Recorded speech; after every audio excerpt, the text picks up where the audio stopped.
여호와 하나님이 동방의 에덴에 동산을 창설하시고 그 지으신 사람을 거기 두시고 여호와 하나님이 그 땅에서 보기에 아름답고 먹기에 좋은 나무가 나게 하시니 동산 가운데에는 생명나무와 선악을 알게 하는 나무도 있더라. 아멘. 아멘. 사랑하는 성도 여러분, 하나님께서는 피조물인 사람을 만드실 때 내일 무슨 일이 일어날 줄 알지 못하는 존재로 만드셨습니다. 미래를 볼 수 없는 존재로 만드신 것입니다. 사람들은 미래를 예측하고 아는 것처럼 말하지만 사실은 몇 초 후에 일어날 일도 알지 못합니다. 성경도 사실이 그렇다고 증거하고 있습니다. 전도서 9장 12절 말씀에 보면 대저 사람은 자기의 시기를 알지 못하나니 물고기가 재앙의 그물에 걸리고 새가 올무에 걸림같이 인생도 재앙의 날이 호련히 임하면 거기 걸리느니라. 여기서 말하는 자기의 시기란 자기에게 주어진 기회와 정해진 때를 말합니다.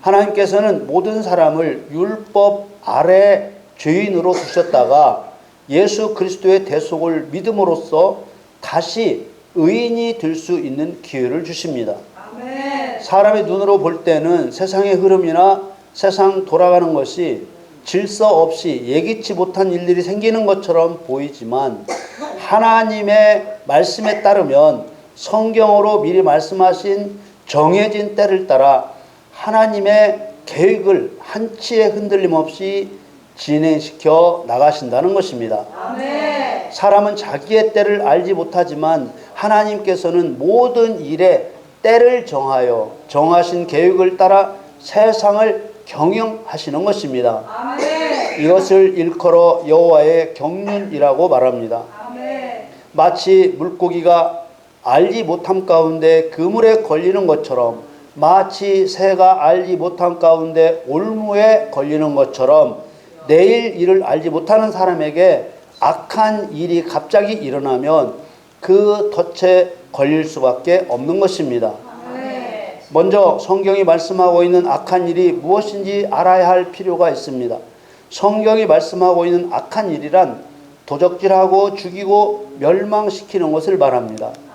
요한복음 10장 10절 말씀에 보면 도적이 오는 것은 도적질하고 죽이고 멸망시키려는 것뿐이요 내가 온 것은 양으로 생명을 얻게 하고 더 풍성히 얻게 하려는 것이라. 아멘. 여기서 말씀하신 도적은 당연히 사단을 가리키는 표현입니다. 도적질은 남의 것을 훔치는 것을 말합니다.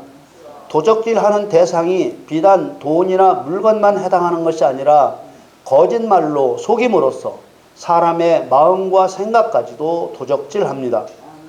죽이는 것은 사람 목숨을 빼앗는 것을 말합니다. 그러나 단순히 육신의 목숨을 죽이는 것만을 말하는 것이 아니고 하나님 백성과 제사장이 사단의 상징인 짐승을 죽여 하나님께 번제를 드리는 것을 본따서 귀신의 제물로 삼아 죽이는 것을 죽인다고 한 것입니다. 고린도 전서 10장 20절 말씀에 보면 대저 이방인의 제사하는 것은 귀신에게 하는 것이요 하나님께 제사하는 것이 아니니 나는 너희가 귀신과 교제하는 자 되기를 원치 아니하노라 라고 했습니다. 사단이 사람을 죽인다는 것은 이방인의 제사처럼 하나님의 법을 어기게 함으로써 죽이는 것입니다. 선악과를 먹임으로써 하와와 아담을 죽인 것처럼 그렇게 죽이는 것입니다. 사단은 하나님의 율법을 역이용해서 사람이 하나님의 율법을 어기게 함으로써 죽이는 것이지요. 어떤 사람은 사단이 율법을 역이용해서 사람을 죽이는 일들을 하나님의 실패처럼 말하는 사람이 있는데 이것은 실패가 아니고 하나님의 경륜에 속하는 일입니다. 하나님께서는 사단이 그렇게 할 것을 다 아시면서 그런 방법을 선택하셨고 사단이 하는 대로 내버려 둔다는 뜻입니다. 로마서 11장 말씀을 보면 하나님의 경륜의 깊이가 어떠한지 알 수 있습니다. 로마서 11장 33절에서 36절 말씀에 깊도다 하나님의 지혜와 지식에 부유하며 그의 판단은 측량치 못할 것이며 그의 길은 찾지 못할 것이로다. 누가 주의 마음을 알았느뇨? 누가 그의 모사가 되었느뇨? 누가 주께 먼저 드려서 갚으심을 받겠느뇨? 이는 만물이 주에게서 나오고 주로 말미암고 주에게로 돌아가리라. 영광이 그에게 세세에 있으리로다. 아멘. 아멘. 이 말씀 중에서 특히 33절을 주목해 보면 깊도다 하나님의 지혜와 지식에 부유하며 그의 판단은 측량치 못할 것이며 그의 길은 찾지 못할 것이로다. 하나님의 지혜와 지식이 부유하다고 했습니다. 그 누구도 하나님의 지혜와 지식을 따라올 수가 없다는 뜻입니다. 하나님의 판단은 측량치 못할 것이라 했습니다. 판단은 심판입니다. 교만한 마음과 가려진 눈으로 말미암아 하나님 심판의 결과가 얼마나 엄격하고 무서울 것인지 헤아리지 못합니다. 그의 길이란 하나님의 목적을 이루시는 하나님의 방식입니다. 탐심으로 인하여 마음의 눈이 어두워져서 그 길을 찾지 못합니다. 이 로마서 11장 33절을 이해하려면 이사야 말씀을 함께 보면 더 분명하게 이해가 될 것입니다. 이사야 55장 8절 9절 말씀에 여호와의 말씀에 내 생각은 너희 생각과 다르며 내 길은 너희 길과 달라서 하늘이 땅보다 높음같이 내 길은 너희 길보다 높으며 내 생각은 너희 생각보다 높으니라. 아멘. 우리는 하나님의 생각과 내 생각이 다르니 하나님께서는 하나님의 길을 가시고 나는 내 길을 가겠습니다. 이렇게 될 수는 없습니다. 결코 용납되지 않는 일이고 하나님을 떠나서는 영원한 생명을 얻을 수 없습니다. 아멘. 그래서 로마서 11장 36절에 이는 만물이 주에게서 나오고 주로 말미암고 주에게로 돌아감이라. 영광이 그에게 세세에 있으리로다. 아멘. 아멘. 이렇게 말씀하신 것이죠. 만물이 주에게서 나오고 주로 말미암고 주에게로 돌아감이라 한 이 말씀을 주목해야 합니다. 세상 모든 일의 원인과 과정과 결과가 모두 주님의 주권으로 되는 일이라는 말입니다. 아멘. 이것은 사람의 뜻으로 되는 일이 아니라 오직 여호와의 말씀으로 된다는 것을 나타낸 말씀입니다. 아멘. 사단의 시험을 받던 예수님께서 인용하신 신명기 8장 3절에 나오는 말씀처럼 사람이 육신의 양식인 밥만 먹고 사는 것이 아니라 여호와의 입에서 나오는 모든 말씀으로 하는 것을 알게 하려 하신다는 것도 이 세상을 시작하신 것과 운영해 가시는 것과 끝마치시는 모든 일이 하나님의 뜻에 달려 있다는 것을 말하는 것입니다. 아멘. 다시 반복해 말하면 하나님께서는 사단이 사람에게 지키라고 선포한 율법을 역이용해서 사람의 마음과 생각을 도적질하고 죽이고 멸망시키려고 할 것을 다 아시면서 그런 방법을 선택하신 것은 사단의 그러한 성질을 이용해서 하나님의 목적을 이루신다는 뜻입니다. 아멘. 이사야 14장 24절 말씀에 만군의 여호와께서 맹세하여 가라사대 나의 생각한 것이 반드시 되며 나의 경영한 것이 반드시 이루리라. 아멘. 이렇게 말씀하셨습니다. 이러한 말씀은 결코 변하지 않는 원리입니다. 그렇기 때문에 하나님의 실패처럼 보이는 어떤 일도 결코 하나님의 실패가 아니며 오히려 그 안에는 더 깊은 하나님의 경륜의 전략이 숨어 있는 것입니다. 아멘. 많은 사람들이 궁금하게 여기고 각양각색의 해석을 하고 있는 에덴 동산에 있던 생명나무 과실과 선악을 알게 하는 나무의 실과에 대해서도 승리를 위한 하나님의 경륜의 전략이 숨어 있다는 이러한 관점에서 이 두 과실에 대한 의미를 이해해야 되는 것입니다. 아멘. 우리는 먼저 이 생명과와 선악과의 이야기가 본질적으로 결코 과일에 관한 이야기가 아니라는 것을 알아야 합니다. 아멘. 생명과나 선악과라는 것은 비유이고 상징일 뿐이지 결코 과일에 관한 이야기가 아닌 것이지요. 아멘. 하나님의 명령을 위반한 사실도 하나의 과정일 뿐 이것은 생명과 사망, 선과 악에 관한 이야기인 것입니다. 아멘. 오늘 본문 창세기 2장 8절 말씀에 여호와 하나님이 동방의 에덴에 동산을 창설하시고 그 지으신 사람을 거기 두시고 라고 하셨습니다. 동방의 에덴의 동산을 창설하셨다고 했습니다. 동방은 동쪽이라는 의미도 있지만 이전이라는 시간을 나타내는 뜻도 가지고 있습니다. 에덴이라는 말은 평지, 평원이라는 뜻입니다. 그리고 동사는 뜰을 말합니다. 이 동산의 뜰은 매우 중요한 의미를 가지고 있습니다. 성경에서 이 뜰은 재판이 열리는 재판정의 의미를 가지고 있기 때문입니다. 하나님께서 모세를 통해 만들게 하셨던 성막에 뜰을 두었는데 뜰에는 짐승을 태우는 번제단과 제사장들이 성전 봉사를 위해 씻는 물두멍이 있었습니다. 출애굽 시대 이 성막의 뜰에서 짐승을 죽였고 짐승을 태웠습니다.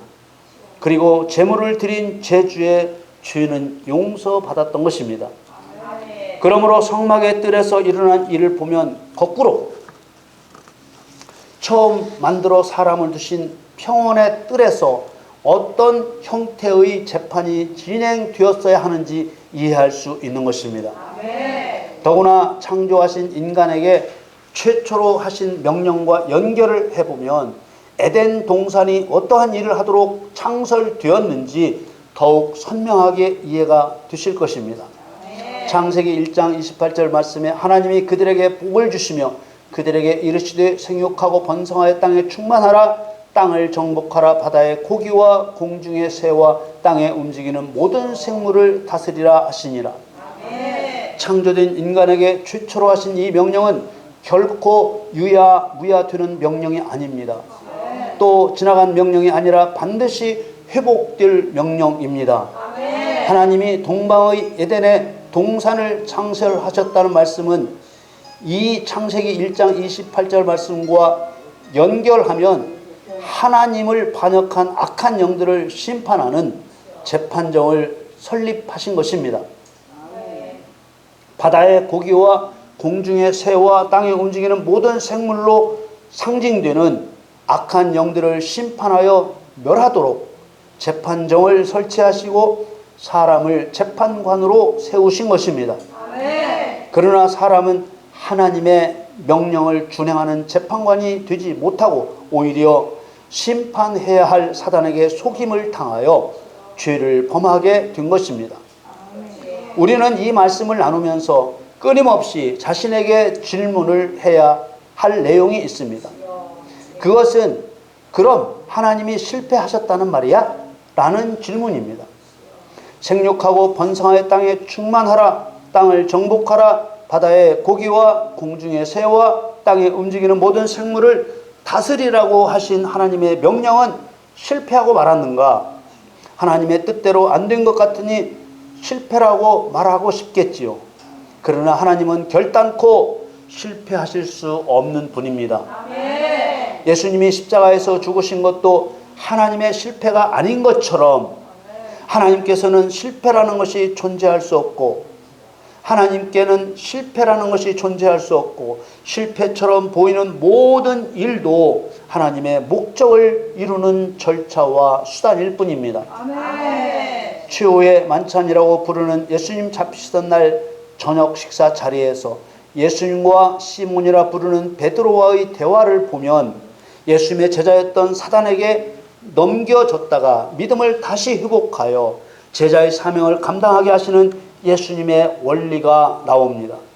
누가복음 22장 31절 32절 말씀에 시몬아 시몬아 보라 사단이 밀가부르듯 하려고 너희를 청구하였으나 그러나 내가 너를 위하여 네 믿음이 떨어지지 않기를 기도하였노니 너는 돌이킨 후에 내 형제를 굳게 하라. 밀가부르듯 한다는 말은 알곡을 가리기 위해 밀을 채로 친다는 말입니다. 베드로에게 말씀하셨지만 너희들이라고 하셨으니 사단이 모든 제자들을 넘겨달라고 요구했다는 뜻입니다. 그런데 아주 중요한 점은 넘겨달라는 사단의 뜻과 기도해서 넘겨주시는 예수님의 뜻이 서로 다르다는 점입니다. 사단은 거짓말하고 죽이고 멸망시키기 위해 넘겨달라고 했지만 예수님께서는 사단을 통해 이들의 마음을 돌이키려고 사단에게 넘겨주셨다는 사실입니다. 예수님이 제자들의 믿음이 떨어지지 않도록 기도하셨으니 사단이 아주 삼킬 수는 없게 되어 있습니다.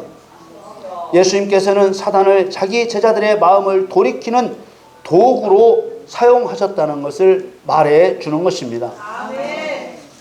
제자들이 그동안 예수님을 따라다니며 하나님의 말씀을 배우고 복음을 전파하는 것을 배우고 현장 학습을 통해 귀신을 쫓아내고 병을 고치며 약한 것을 고치는 것을 배웠습니다. 그런데 이들의 마음이 예수님께로 완전히 돌이켜진 것이 아니었습니다. 그 증거가 무엇이죠? 베드로가 고난받으시는 예수님을 모른다고 부인한 것을 볼 때 그렇고 예수님께서 십자가에서 죽으시자 모두 낙심하고 고향으로 내려가 예수님을 만나기 전 자기들의 일상으로 돌아간 것이 바로 예수님께로 온전히 마음을 돌이키지 않았다는 증거입니다. 그래서 예수님께서 사단에게 붙이셔서 제자들의 마음을 돌이키게 하신 것입니다. 예수님의 말씀에 베드로는 아주 의기 있게 말했습니다. 33절에 저가 말하되 주여 내가 주와 함께 오게도 죽는데도 가기를 준비하였나이다. 그러나 그것은 베드로의 생각일 뿐이었습니다. 34절 말씀에 가라사대 베드로야 내가 네게 말하노니 오늘 닭 울기 전에 네가 3번 나를 모른다고 부인하리라 하시니라. 예수님이 하신 이 말씀은 영적인 의미를 담고 있습니다. 이 말씀의 영적 의미는 예수님께서 장사한 지 사흘 만에 사단의 사망 권세를 깨뜨리고 다시 살아나신 영적 의미와 같습니다. 닭은 공중의 새와 같은 의미로 사단을 상징합니다. 닭 울기 전이란 사단이 지배하는 시간입니다. 닭이 울었다는 것은 사단이 패배하여 통곡하는 것을 의미하는데 베드로가 사단의 권세 아래 있을 때 3번 예수님을 모른다고 부인할 것이라 하셨습니다. 이 3번이라는 3의 의미를 이해하기 위해 호세아 말씀을 보겠습니다. 호세아 6장 1절 2절 말씀에 오라 우리가 여호와께로 돌아가자. 여호와께서 우리를 찢으셨으나 토로 낫게 하실 것이요 우리를 치셨으나 싸매어 주실 것임이라. 여호와께서 이틀 후에 우리를 살리시며 제3일에 우리를 일으키시리니 우리가 그 앞에서 살리라. 베드로가 예수님을 모른다고 부인한 것도 사단의 역사이고 이 말씀에서 찢고 치고 죽이는 일을 여호와의 허락 아래에서 사단이 하는 일입니다. 이걸 보면 하나님께서 사단을 어떠한 도구로 사용하신다는 사실을 이해할 수 있습니다. 하나님께서는 악한 것이 무엇인지 알게 하는 도구로 사단을 사용하시는 것입니다. 사단은 하나님을 반역하고 사람에게는 거짓말하고 죽이고 멸망시키는 악한 자입니다. 잠언 17장 11절 말씀에 악한 자는 반역만 힘쓰나니 그러므로 그에게 잔인한 사자가 보냄을 입으리라. 악한 자가 힘쓰는 일은 반역뿐입니다. 데살로니가 후서 2장 9절 10절 말씀에 악한 자의 임함은 사단의 역사를 따라 모든 능력과 표적과 거짓 기적과 불의의 모든 속임으로 멸망하는 자들에게 임하리니 이는 저희가 진리의 사랑을 받지 아니하여 구원함을 얻지 못함이니라. 하나님의 모든 백성의 마음을 하나님께로 돌이키기 위해서 반드시 통과해야 하는 코스가 바로 사단의 시험입니다. 모든 능력과 표적과 거짓 기적과 불의의 모든 속임으로 임하는 사단의 시험을 반드시 통과해야만 하나님께로 마음을 온전히 돌이킬 수 있는 것입니다. 사단의 악함을 알게 함으로써 하나님의 선하심을 깨닫게 하려는 것입니다. 선과 악은 서로 상대적인 것입니다. 성경에서 말하는 선이라는 것을 한마디로 줄여 말한다면 좋은 것이라고 할 수 있습니다. 선의 상대적인 개념은 악인데 악이라는 것은 나쁜 것을 말하는 것입니다. 하나 예를 들어볼게요. 사람이 아프지 않는 것은 좋은 것입니다. 그런데 아프지 않는 것이 좋은 것이라는 것을 무엇으로 알게 됩니까? 그렇습니다. 아파봐야 아프지 않은 것이 좋은 것이라는 것을 알 수 있습니다. 아픈 것은 나쁜 것입니다. 이렇게 선악은 상대적인 것입니다. 실제로는 그럴 수 없지만 평생 한 번도 아파본 적이 없는 사람이 있다고 친다면 그 사람은 아픈 것이 얼마나 고통스럽고 나쁜 것인지 또 아프지 않은 것이 얼마나 좋은 것인지 알 수가 없습니다. 마치 어둠이 없이는 밝음이 무엇인지 알 수 없는 것과 같은 것입니다. 그래서 모든 능력과 표적과 거짓 기적과 불의의 모든 속임으로 역사하는 사단의 시험을 겪은 후에 선한 일에 굳게 서게 하시는 것입니다. 데살로니가후서 2장 10절 말씀에 너희 마음을 위로하시고 모든 선한 일과 말에 굳게 하시기를 원하노라. 성경은 하나님을 선하시다고 말씀합니다. 시편 100편 5절 말씀에 대저 여호와는 선하시니 그 인자하심이 영원하고 그 성실하심이 대대로 미치리로다. 선하다는 것은 착하다, 순하다 그런 뜻과는 큰 차이가 있습니다. 선하다는 것은 하나님이 행하시는 모든 것이 좋은 것이라는 뜻입니다. 홍해 바다에서 이스라엘 백성을 살려주신 것만 선한 것이 아니라 애굽의 바로와 바로의 군대를 죽인 것도 선한 것입니다. 시편 119편 68절 말씀에 주는 선하사 선을 행하시오니 주의 율례로 나를 가르치소서. 이렇게 말씀하셨습니다. 율례란 하나님의 율법과 율법으로 심판하는 것을 말합니다. 주의 율례로 성도를 가르치면 하나님처럼 선을 행하게 된다는 것을 의미하는 것입니다.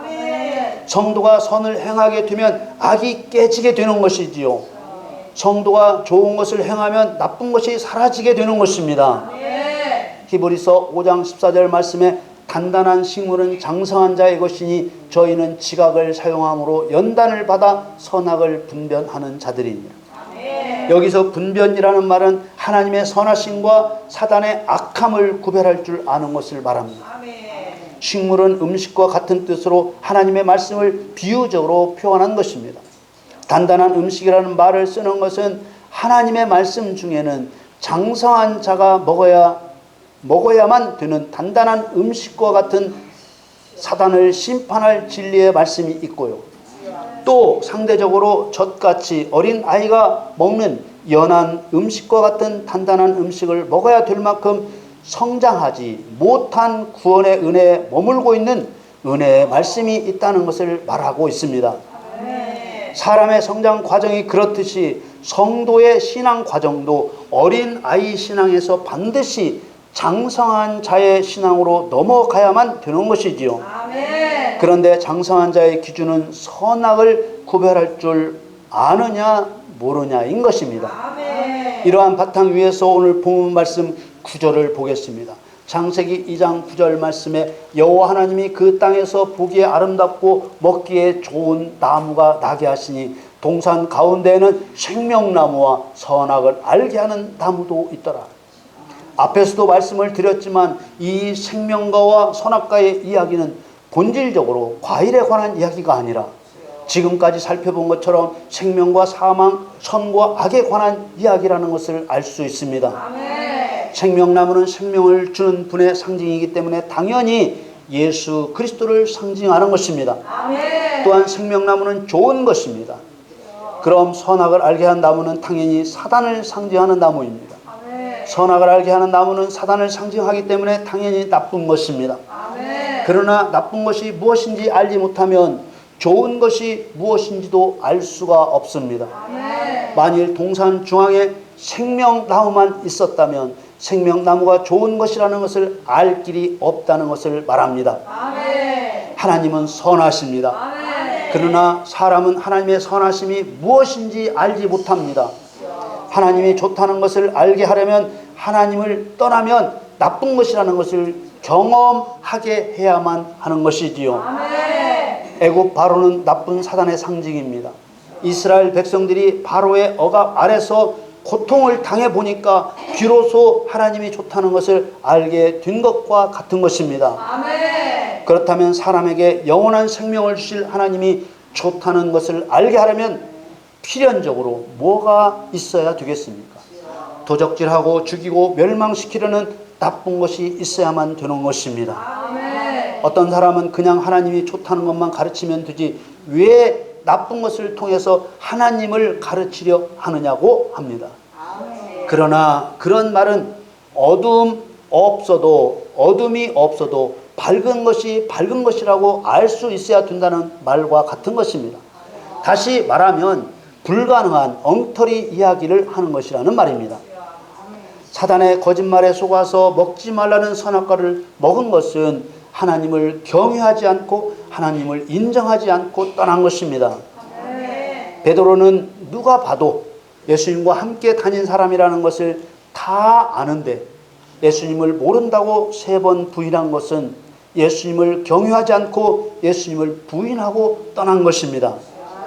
그런데 베드로가 예수님을 모른다고 부인하고 떠난 것은 누구의 뜻이었습니까? 예수님의 뜻이었습니다. 베드로의 불완전한 마음을 돌이켜 믿음을 굳게 하여 그리스도의 일꾼으로 사용하시기 위한 예수님의 뜻이었습니다. 그렇다면 아담과 하와가 하나님의 명령을 버리고 선악과를 먹은 것은 누구의 뜻이겠습니까? 당연히 불완전한 아담과 하와의 마음을 돌이켜 사람을 통해 사단의 머리를 깨뜨리기 위한 하나님의 뜻이었습니다. 사랑하는 성도 여러분, 동산 중앙에 있는 생명과와 선악과는 예수 그리스도와 사단의 비유이자 상징입니다. 도적질하고 죽이고 멸망시키는 사단이 나쁘다는 것을 경험해야만 진리로서 살려주시고 영원한 복지를 허락하시는 하나님이 좋다는 것을 알 수 있어 하나님을 사랑할 수 있게 되는 것입니다. 이제 선악과를 먹지 말았어야 했다는 거짓 논리에서 해방되시기를 바랍니다. 여러분 모두 생명과와 선악과의 진정한 의미를 따라 나쁜 사단의 속성을 멸하고 좋은 하나님의 뜻을 이루시기를 예수 그리스도의 이름으로 축원합니다.